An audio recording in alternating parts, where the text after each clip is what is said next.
فرش التراب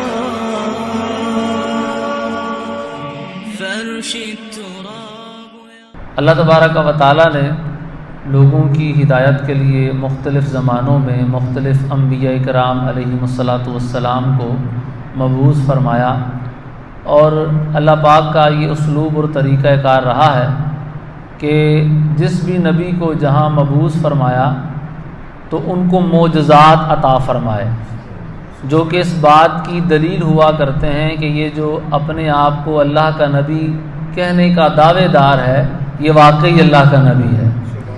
یعنی یہ قدرت کا نظام ہے کہ اگر کوئی دعوی نبوت کرے تو کبھی بھی معجزہ نہیں دکھا سکتا. اگر وہ دکھانے کی کوشش کرے گا تو وہ الٹ ہی پڑے گا. جتنے بھی مدعیان نبوت آئے ہیں حال میں، جو مرزا قادیانی وغیرہ آئے، اس سے پہلے بھی کافی سارے گزرے ہیں. مسلمہ کذاب نبی پاک علیہ السلام کے دور مبارک میں تھا، تو یہ دعوی نبوت کرتے تھے، لیکن دعوی نبوت کے ساتھ جب معجزے کے طور پر کچھ دکھانے کی کوشش کرتے تھے تو جو دکھانا چاہتے تھے وہ الٹ پڑ جاتا تھا.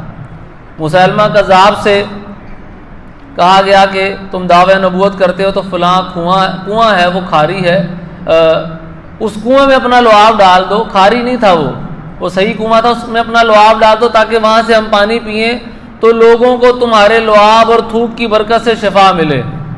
وہ پہلے تو وہ کنواں ٹھیک تھا، جیسے ہی اس کا گندا لعاب اس پانی میں گیا تو وہ کنواں جو ہے وہ کھاری بھی بن گیا اور اس میں بیماریاں بھی پیدا ہو گئیں. مرزا غلام احمد قادیانی کے حوالے سے بھی قصے اسی طرح کے مشہور ہیں کہ اس نے دعوی نبوت کیا، جو دعوے وہ کرتا تھا اس کا الٹ پڑ جاتا تھا. یہ ایک اللہ پاک کا ایک اسلوب ہے، طریقہ ہے کہ جس بھی نبی کو وہ بھیجتا ہے وہ معجزے بھی عطا فرماتا ہے. جو غیر نبی ہے کبھی بھی وہ معجزہ نہیں دکھا سکتا.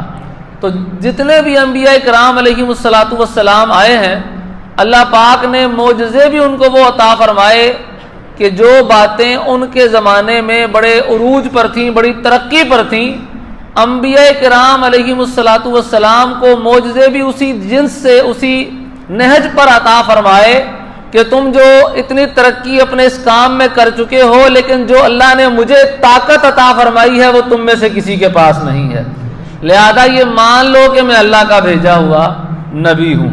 موسیٰ علیہ الصلاۃ والسلام کو اللہ تبارک و تعالیٰ نے بھیجا تو جادوگروں کا بڑا زور تھا، جادو کو لوگ بڑا تسلیم کرتے تھے، جادو اپنے عروج پر تھا، ترقی پر تھا.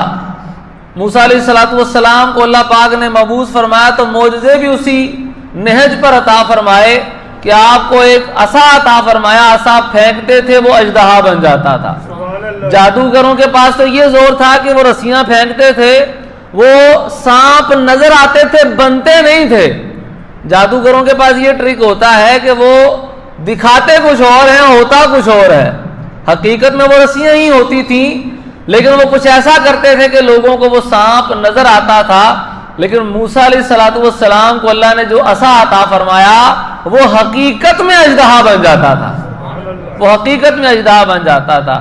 آپ کو ید بیضا کا معجزہ عطا فرمایا کہ اپنا داہنا ہاتھ بائیں بغل میں داخل فرماتے تو جب نکالتے تو اس کی روشنی سورج سے زیادہ سفید ہوا کرتی تھی.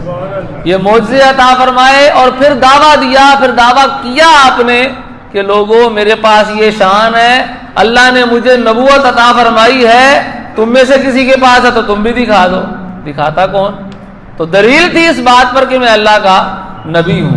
داؤد علیہ الصلاۃ والسلام کے زمانے میں لوہے کا کام اپنے بڑے زور پر تھا، زریں وغیرہ بنائی جاتی تھیں، لوہے کو گرم کر کے جس بھی نہج پر چاہتے تھے اس کو ڈھال لیا جاتا تھا. تو اللہ پاک نے داؤد علیہ السلام کو جب مبعوث فرمایا تو معجزہ بھی اسی شان کا عطا فرمایا کہ لوگ آگ پر لوہے کو پگھلایا کرتے تھے، آپ لوہے کو ہاتھ میں پکڑتے تھے وہ پگھل جایا کرتا تھا، اور جیسے چاہتے تھے جو اس سے چاہتے تھے وہ بنا لیتے تھے. تو معجزہ بھی اسی شان کا، اسی طریقے کا عطا فرمایا.